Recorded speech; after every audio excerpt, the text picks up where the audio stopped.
That's Money Brown, man. Errol Spence Jr. Boy, Money Brown, he get a lot of money, that's why I call him Money Brown. What's good, Money Brown TV? What up, what up? I want to give a shout out to Money Brown TV. Thank you so much for everything. Hey, this is Ryan Garcia here. Shout out to Money Brown TV and keep punching, baby. Yo, what's going on out there, Fight War? This your boy Money back with another one, man. And this one right here is on the king of the welterweight division, Errol the True Spence Jr., the WBC and IBF Unified World Champion. We all know looking to face Manny Pacquiao August the 21st.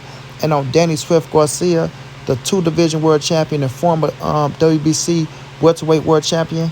One of the top Philly fighters. Danny's still one of the top Philly fighters. But Danny came out, and said some interesting thing about the Errol Spence fight. Errol Spence said he wasn't 100%. And Danny Garcia said he wasn't 100% as well. He said he wasn't feeling the fight. Things were just word and things of that nature. Y'all listen to this, and y'all know Money will be back with the great assessment, family. I wasn't 100% either. Anybody knows Danny Garcia know I wasn't 100%. I had some injuries going in that fight, but I don't make no excuses. And mentally, I wasn't into it. The whole pandemic thing and all that, quarantine and being in the bubble and training with nobody in the gym. It was just hard to get sparring. It was really hard to get sparring. And it was just a mediocre camp, to be honest, for a big fight. It just didn't feel like a big fight because the time we was in, it was like, it was weird. It was like every day you woke up was like a dark day.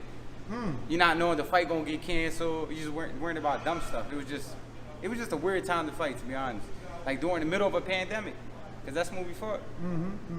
So it was just like, it was just a weird vibe. Like I just didn't like the whole vibe, the whole situation. I like being out in the open. I like going out to wake up in the morning to get something to eat. I like to take a walk around the block. You know what I'm saying? I don't want to be stuck in my room. You know what I'm saying? So, but yeah, definitely, I wasn't 100% either. You know what I'm saying? It is what it is. Now, listening to Danny, right, I can't really put him in the same category as Spence. We all know what happened with Spence with the car crash, things of that nature, him nursing himself back to health.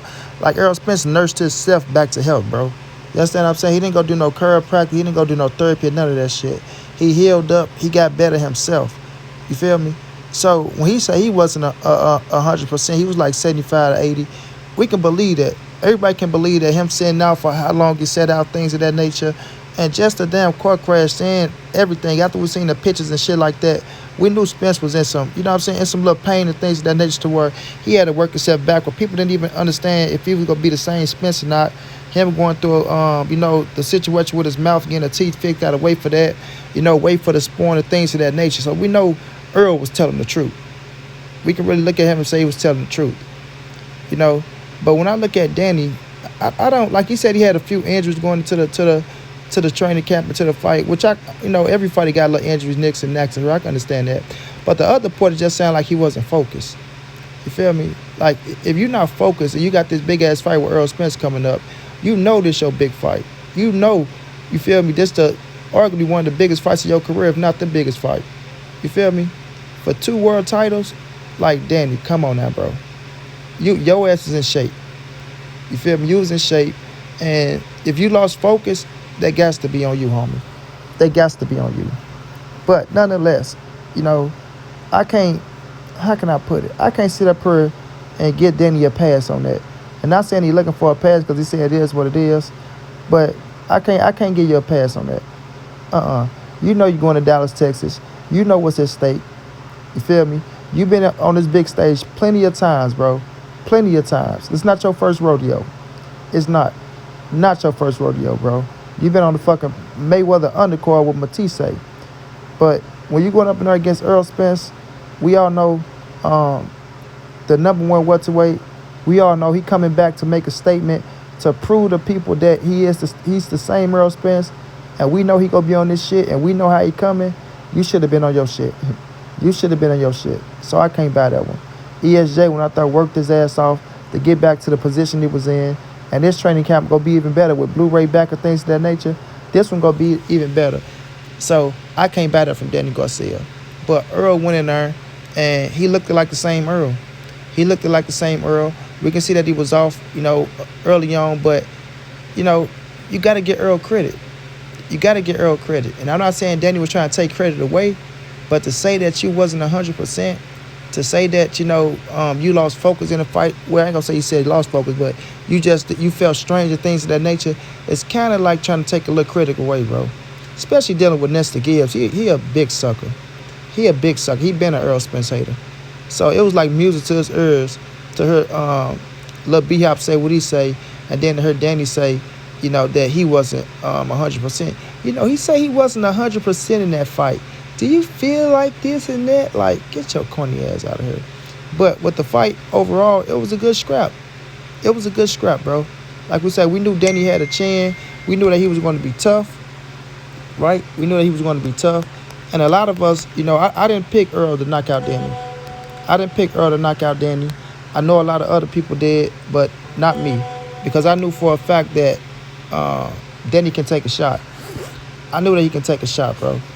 But when looking at Errol and the performance that he put on, I always seen a performance like that coming from Errol Spence with Danny Garcia. You feel me? And if Errol was 100, he probably would have did better. Like 100% Danny Garcia to me against 100% Errol Spence, Danny Garcia still can't win. And I'm going to keep it real. 100% Danny Garcia against an 80% Errol Spence, Danny Garcia still can't win. That's how good I believe Errol Spence is. You understand what I'm saying? Because the dude is just smart with his range and jab. And like Danny even admitted, he's physically strong to where he going to be right there with your ass. But Errol is so smart with his range and his jab, bro. Like, his range and distance and his jab, like I always say, that's the key to Errol's success, bro. His range and distance and his jab, bro. And don't forget the pace he can fight at, too. But Errol is smart. Like, even when he fought Sean Porter, he fought that fight. A lot of people could say, oh, well, Sean made him do that. But still, Errol chose to fight that fight. You know what I mean? Now, he's like, fuck it, let's just dog it out. Now, he could have switched it up in box because he boxed a little bit in the fight. And when he caught Sean with that motherfucking hook, it was at a good range and distance. You know what I'm saying? So I just think Danny ain't that style of fighter to where you apply pressure, to force Errol to do this, to force Errol to do that. Nah, Errol could have, like, when it comes to boxing and Danny the shorter fighter, Errol gonna win that fight 9 times out of 10, bro. 9 times out of 10. And the fight that in the 10th time that he probably don't win, it's going to be a close fight. It's going to be a close fight because Danny ain't active enough. He's not active enough. But when Danny get going, now he got some good offense. Let's not get it messed up. Danny got some good offense. Danny got a good jab if he used it more. But Errol being a longer man, he wasn't going to out-jab Errol Spence. I don't think nobody ever out-jabbed Errol Spence. You feel me? But, he ain't the longer man. So Errol will still get his ass. You know what I'm saying? But with Danny, I can't give you that one, Danny. I'm sorry, I can't give you, I felt like it was gloomy. We was in a bubble, it's this, it's that. Because you signed that contract, you know what you signed up for. You know that fight wasn't going to get no canceled. You understand, like, oh, yeah, we in a bubble for this situation. For this situation. Now, I'm not going to say that can't affect, how you feel and you being grumpy and shit, waking up and things of that nature. Because nobody like being stuck in the fucking room and doing this and doing that. You go train and you come back. You feel me? But at the same time, you're a professional, bro. And you've been on the stage, and you know what it takes to get ready for a fight of this magnitude. That's why your ass was ready. Because if you weren't 100 like you say you was, Errol probably would have beat the fuck out you even worse. Just my opinion. If you went on 100 or close to 100 like you trying to say you wasn't, I think Errol still would have beat the fuck out of you being at the stage he was at. So you was in some good damn shape. You was in some good damn shape because Errol was going to your body and he was tagging your ass with some nice shots. You feel me? And you landed a couple of good ones. I give you that. You landed a couple of good ones. But I can't buy that. It was the pandemic and, if anybody know Danny Garcia, that want the real Danny Garcia, this and that and this. No, I can't buy that, homie. I'm sorry. I can't give a pass on that one. But you put up a hell of a fight, right? Just keep it real. You tried your best, and your best just wasn't good enough.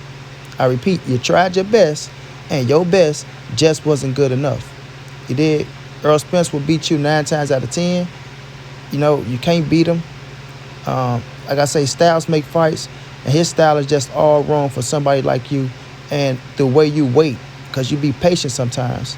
You be patient. Even in the Sean Porter fight with Danny Garcia, when Danny was being first, he was having all the success in the world. When he was being patient, then you let Sean Porter take over. But Danny is a little too patient in the ring. If he go forward more, because he got the chin to go forward, let's keep it real. Not saying that you do stupid shit. Danny Garcia has the chin to go forward and push the pace with these fighters, even with the big punches. Even with the big punches, Keith hit him, he hurt him, but after that, Keith never hurt him again. Danny took it, he can see it coming. Like you say, Matisse is the hardest puncher he fought, but he took that shit and he was going forward. Like, you have to go forward, bro. You have to go forward with your offense. Danny Garcia going backwards is not a good look for him.